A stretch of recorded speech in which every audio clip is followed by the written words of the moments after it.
All right, y'all know that I am here to answer your questions, and 14 of you sent me a request, help me with consistency. Well, here's the skinny. When you're running a small business, whether it's a realtor business or a loan officer business, or you've got a cute little boutique in downtown, consistency is one of the things that is hardest to achieve simply because when you are a micro entrepreneur, you are wearing all the hats. You do have all the balls in the air and you're desperately just trying to stay afloat. And I get that. However, you cannot sacrifice the planning for your long-term business just with the little wildfires that keep popping up here and there. So how do you get to consistency? Well, first of all, you have to make that mental leap that says, I'm going to be consistent. You might even have to announce it to the world, to go on your Facebook, Instagram, LinkedIn and say, I am deciding to be a consistent professional. Because when you make an announcement, it's much easier to be held accountable by people you've never even met, because now their expectation may have changed. So what does that look like in your daily business? Y'all, that means you need to get up at the same time every day. And I know that this sounds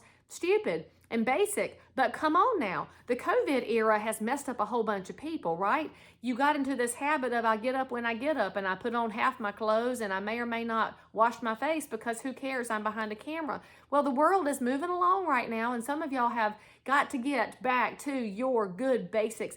Get up at the same time every day. Now, if you really want to slay it, get up at 4 a.m. And I know that that sounds like anathema to you, but I'm telling you, 4 a.m. is great because nobody else is up. You can get a heck ton done, and your head can actually be clear when you have some quiet in your life. Whatever your time is, though, get up at that time every day and stop hitting the snooze button, because that snooze button will mess up when you get up, thus messing up your consistency, right? That's step one. Step two is when you keep a calendar, and I don't care if it's a paper calendar or a digital calendar. For me, it's paper because I'm a medium-aged person. When I'm keeping that calendar, I'm going to have in there something that needs to happen. And we call those big rocks. Maybe you read Brian Tracy's book, Eat That Frog. What are the big things that have to happen? Because too often we avoid the big things because they require work, time, energy, or confrontation. And we do the little piddly crap all day long and then get to the end of the day and say, my business is floundering because we weren't consistent with the big things. Now, if you're running a micro business and you're in sales, you know what the big thing is you have to do consistently every day, right? It's called making connections with other human beings, also known as prospecting. But prospecting is a word that makes a lot of people feel icky and gross, and they think of used car salesmen. But I've met some wonderful used car salesmen in my life. Not everybody should be painted with a broad brush.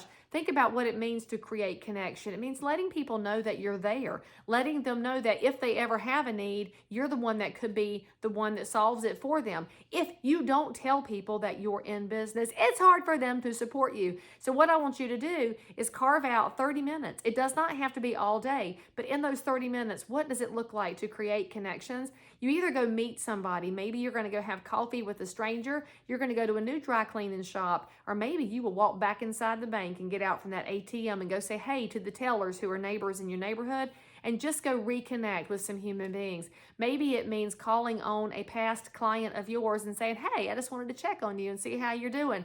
It does not have to look like calling randos. It just means talking to people. And for 30 minutes a day, you can do that. It's not as hard as we make it out to be. And once you get into the jam of knowing that this is something you do for 30 minutes a day, and I mean Monday through Friday, or weekends, whatever. It doesn't have to be 7 days a week, because frankly, you should be breathing too, because rest makes you better.